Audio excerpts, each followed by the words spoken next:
With that, we move to our next panel. Let me invite Peter, Nazar, Farha, and Fiona to please come up on stage.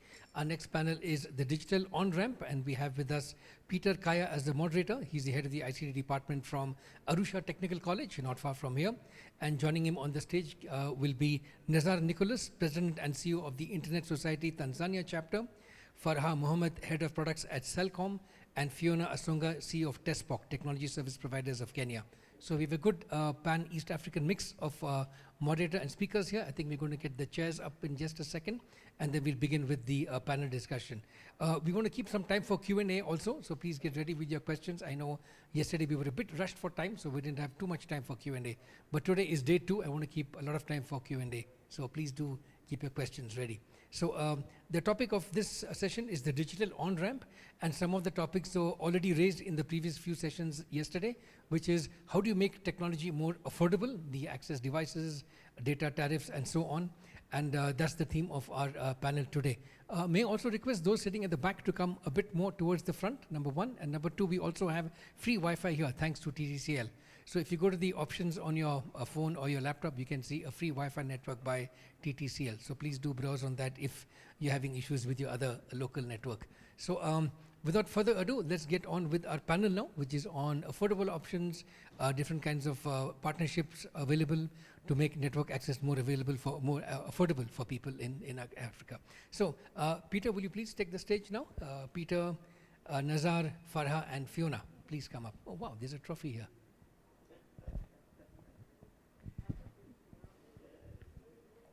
So you may have heard from Nazar and Fiona both yesterday. They were both on a panel, and Nazar is, among other things, one of the co-conveners of a conference on AI for the Global South, which is going to be held next year in Dar es Salaam. He'll talk a bit more about that in this session also. So without further ado, a big round of applause, please, for our speakers here, Peter, Nazar, Farha, and Fiona. Round of applause, please, and let's get started. Over to you, Peter.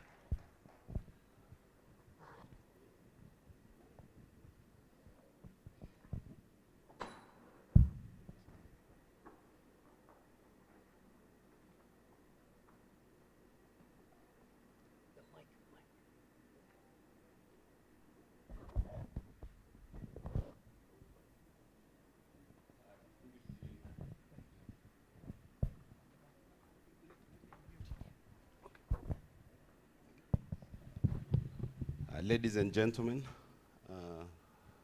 all protocols observed, good morning. Welcome to the Digital Ramp panel, where powerful and affordable devices are the entry point.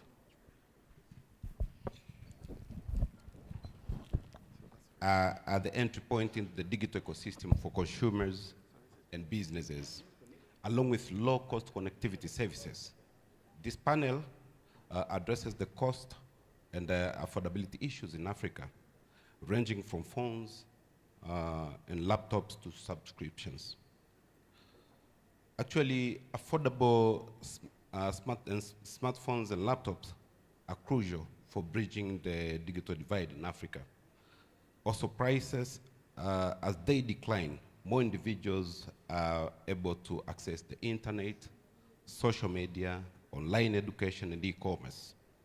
This democratization of technology empowers users to leverage digital tools for personal and professional growth. We believe access to affordable connectivity is just as crucial as having the devices. Low cost, data plans, community Wi-Fi initiatives are all necessary to ensure that users can stay connected without financial strains. Nazar, we have some questions here. How do you see cost dropping in terms of connectivity devices and subscription plans?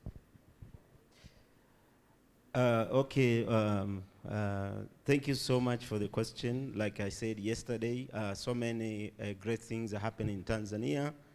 And as a global ambassador for the World Summit on the Information Society, I'm glad to be part of the upcoming global AI conference for the Global South. and we're organizing it here in Tanzania. In terms of initiatives and what can be done to drop the cost of devices to allow connectivity, I see the issue of local manufacturing and assembly of smart devices, like, for example, the smartphones. If we are able to do that, I think the number of dollars that we can be able to do to import the smartphone and connectivity devices like routers will drop down. And as a result, these equipment will become cheaper for people to be able to connect. And also, I would like to give an example of what the Uganda has done. The Uganda, through the Research and Education Network, have manufactured a solar-powered router. And it is very cheap. And I hope sometime they will have the opportunity to be able to market it in East Africa. So that is one of the initiatives that I think can be taken seriously, local manufacturing and assembling of smart devices. Number two is on the government can have the policy on subsidies on these devices. Because government subsidies will bring the economies of scale to the masses. So when you have, instead of having 10 people accessing, if we have like 1,000 accessing the digital opportunities, that means you are creating more, you are putting more money in the economy. So as a result, the government subsidies, as well as the issue of removal of taxes on VAT, on things like data bundle and all that, will make the cost come down in terms of allowing the unconnected and underserved populations in Tanzania to be able to access the digital opportunities. And therefore, the government is like it is investing the money in the right pocket. I mean, in the right pocket, and taking the money from the left side pocket. So that is two issues that I feel, when taken seriously, can bring down the cost of devices, as well as connectivity and access to opportunities online. Thank you. Farha, what's your take on this? Thank you very much.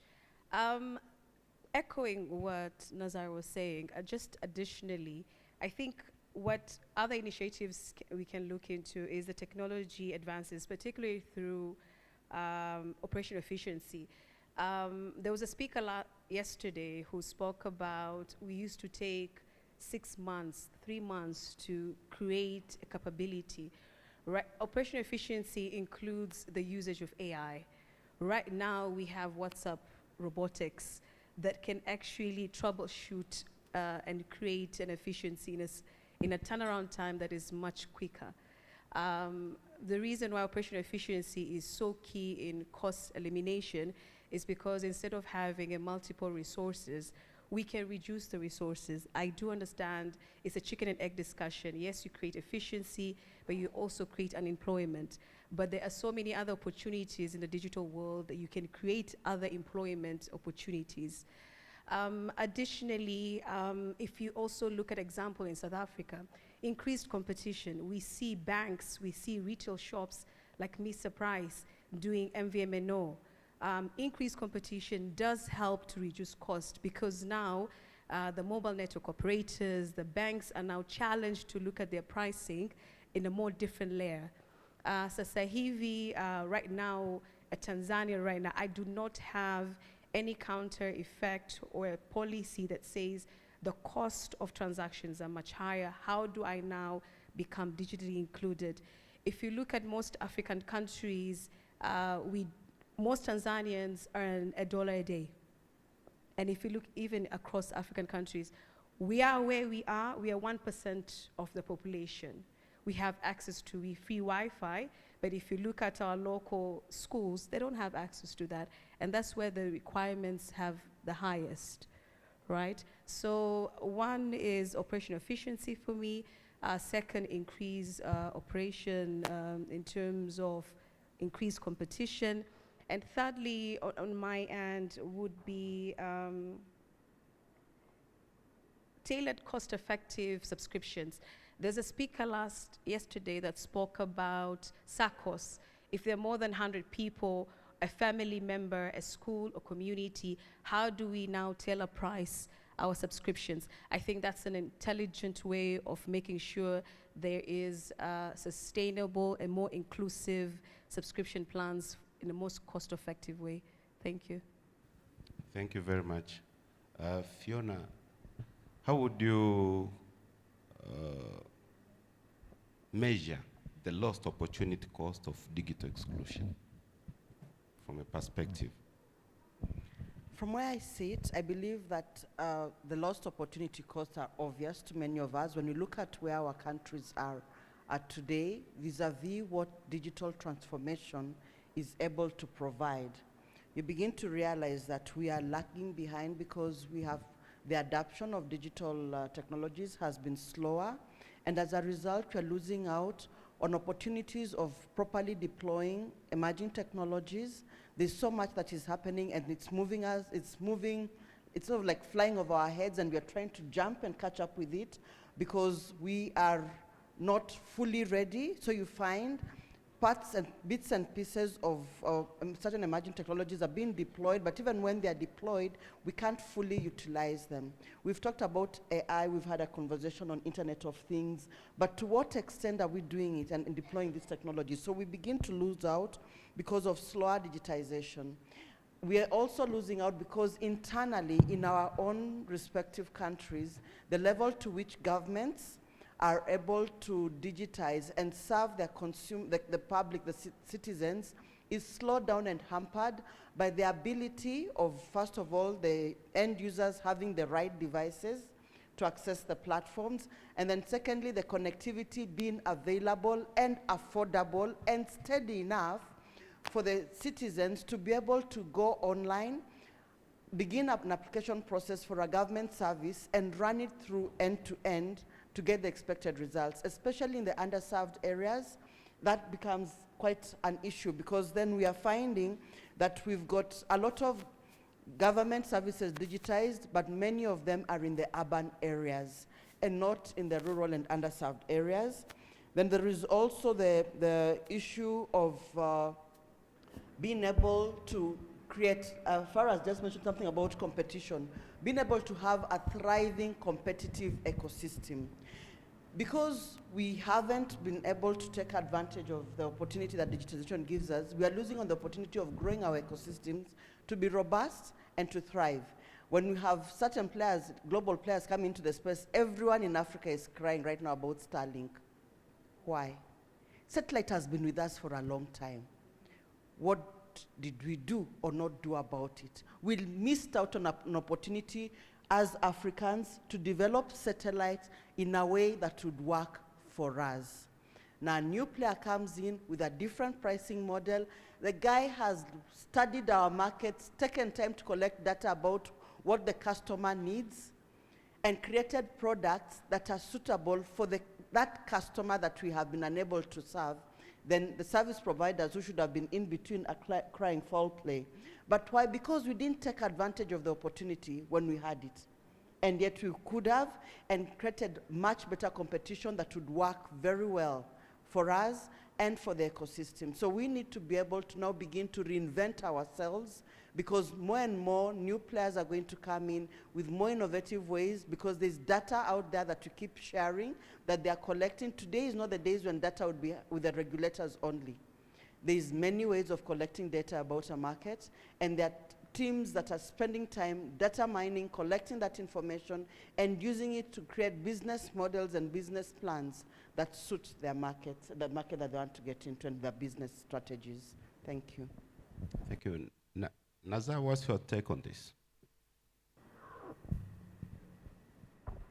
It's good we're sharing. I think what I see is that there are so many metrics that we can look at in terms of what we have been losing. For example, there are all those, hanging fruits that we can be able to do. For example, the issue of digital literacy skills for our people, either in rural area or in urban area. I mean, does it take rocket science for us to be able to implement a robust digital literacy skills program for our population? The answer is no.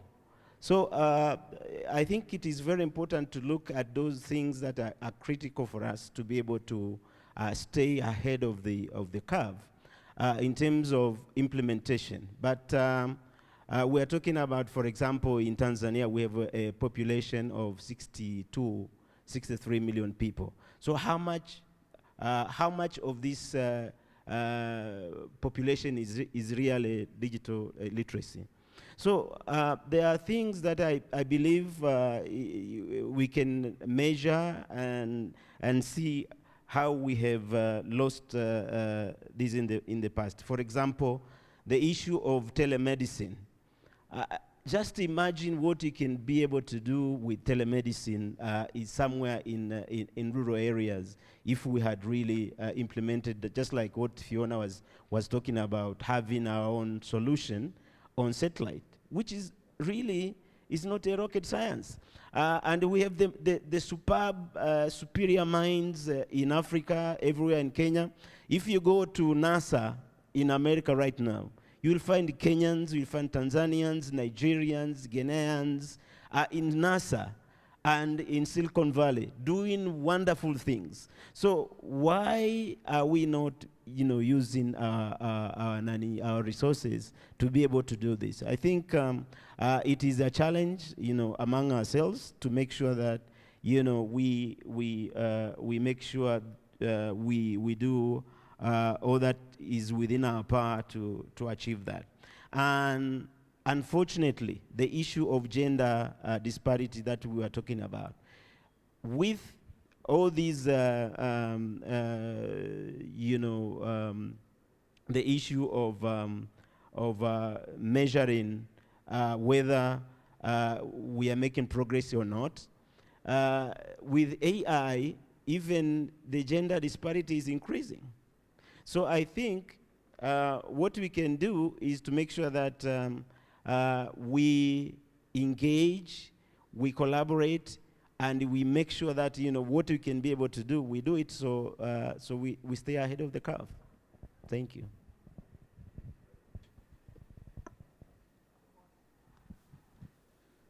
Actually, our government, together with the public institutions, private institutions, are striving tooth and nail to make sure ICT access cuts across, despite of the geographical location, and to make sure everyone has this full potential. But Farha, what is holding back affordable ICT access, and how can policymakers, regulators speed up affordable access? I think there are a number of initiatives that we can embrace to support that. One of them is having assembly of mobile devices and all these technological devices into our countries. We have done a lot of strikes in ensuring that we provide incentives, we reduce taxes, but I think for us to create that mileage that we want to have is how do we now support access to assembling in our own countries rather than depending so much on importation.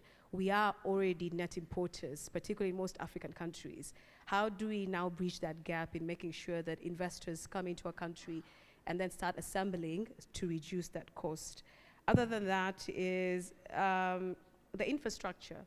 How do we create policies? 2-3 years ago, Tanzania was lacking on cloud-based policies. It was difficult for us to implement anything. And even right now, when we have cloud policies, we also very high dependent on data centers, and it comes with other multiple challenges. So how do private sectors and government sectors support that whole ecosystem in ensuring that, yes, we have a cloud policy, but within that cloud policy, there are multiple layers to support that engagement to make it truly a live capability in our country. That would really be my take, Frank. Oh, thank you. Fiona? I think to add to what Farha said, there's the whole issue. We need to bear in mind that the main technology platform that all this rides on, the internet, was never created to be siloed. It is a network of networks of networks. And that means then issues, and it's something very sensitive to government entities, issues of sovereignty come into play, and it's difficult to then be able to say our cyberspace for Kenya these are the boundaries of it. This is where it begins and ends. It's a mesh of meshes of networks. And so government policies around data sovereignty need to be relooked at, around data protection and information need to be looked at for even things like cloud to work for us. We need to see how, instead of having that data sitting in one country, there has to be backups of it within the region. So as an East African community, how do we do it? As ECOWAS, how do they do it? As SADC, as COMESA, as regional blocks, because that's the only way it begins to make sense. The EU has been able to come down on us because they are a bloc. And they've done a lot of policies because they are a bloc. Working as a bloc, they have a lot more to benefit in terms of government policies than we do. Then they come to us, one country, and we are small. We can't match, we can't work at the same level. So we need to be able to look at, in terms of being able to see how to, what policymakers can do to speed up affordability. We need to consider policy, subsidy, as Nazar had mentioned, and then also having moratoriums, periods where you just let an especially emerging technology entity come in, start, run with it. Give them a period of 2 to 3 years, see what they do, then come in with your regulations. Thank you. Nazar, what then is your advice to the decision makers we have here in the audience on how to make ICT access more affordable? Number one, I'm thinking about having a pure competition in a liberalized economy. And also, we need to have the antitrust laws and regulation, if I may, because in a pure capitalism, or the economy that is driven by democratization, if I may say that way, or liberal economy, if you do not institute strong antitrust laws, you will allow the competitors to become one. So in that area, they start, price gouging, and as a result, the end consumer will not be able to benefit, because the idea about competition is really to compete, to make the competitors drive the price of the product down. For example, we are talking about the cost of data bundle in Tanzania. But if you look at all telcos, the price the price of a data bundle of 1 GB is almost the same.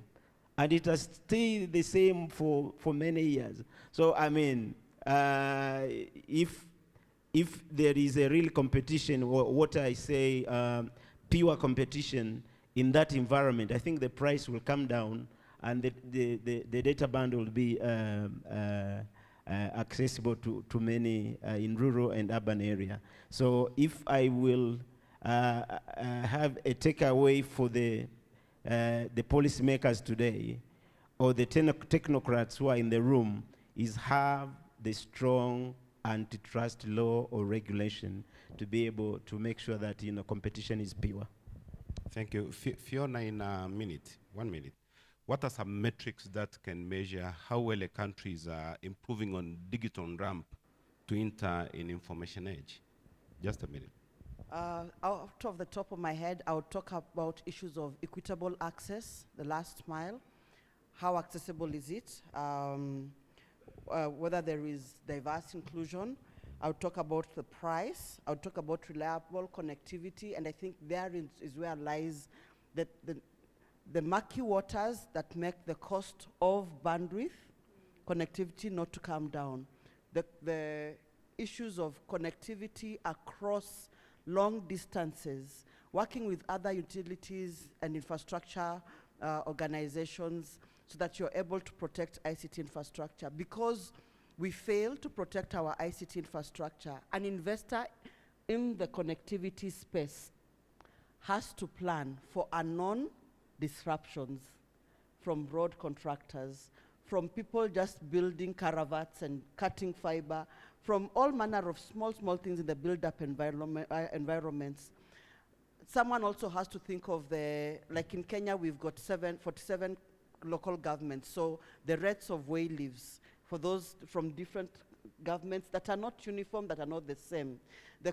Basically, we've made the deploying of fiber so difficult and so expensive, and then we've deployed so much of it, but because the local governments are benefiting off the service providers in terms of local taxes and local charges, and that cost comes to the end user. So the price cannot go down. But if our governments were able to look at the issue of deploying fiber, for example, I'm sure by now that competition would have kicked in, the price would have come down, because there are things that just don't make sense. How is connectivity in Uganda, for example, much cheaper than in Kenya, yet we are the ones that are connecting the submarine cable from Kenya into Uganda?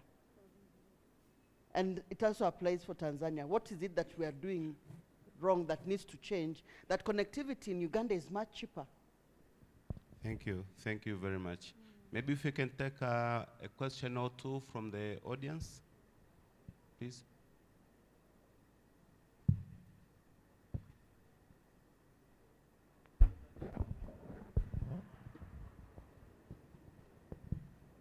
Good morning. My name is Dan Sanjoy. I work for a company called Omdia. I have a question. What's your definition of the word an affordable smart device? I mean, for the context, a couple of years back we were talking about a sub $100 device as being affordable. I reckon that today in the market you can be able to buy a sub $50 USD smartphone. Is that affordable enough? I mean, how low can we go for us to be able to say that we have affordable smart devices in the market? Thank you. Farha? So for me, in my definition, apart from the device itself, is a subscription. If you look at Tanzania, earns $1 a day. That means they need to feed, rent, transport. So apart from the devices itself, how do we have competitive pricing for them to have a sustainable connection? I think it's a very holistic approach. I wouldn't want just to put it in silos that the device is $100, you can save up in a year or two, or get loans. MNOs do provide competitive lending propositions for the devices, but at the end of the day, how much sustainable can they actually use the devices on a day-to-day basis? That would be my take. I think the affordability, boils down to what the United Nations Secretary General roadmap on things affordability says about 2% of the disposable income. However, the issue is, making this person who is earning, like Shaz said, $1 a day, to be able to find something which is affordable.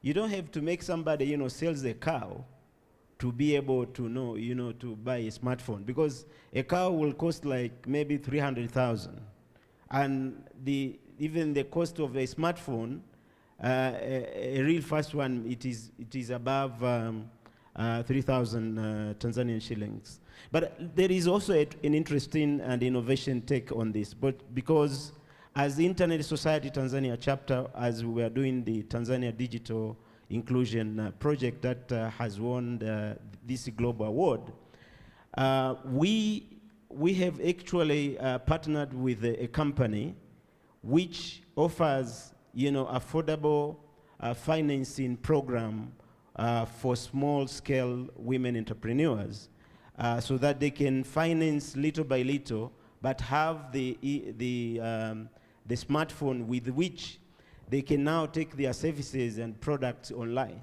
The issue is really to enable them to be able to access digital opportunities. So we can use innovation, and we can look at the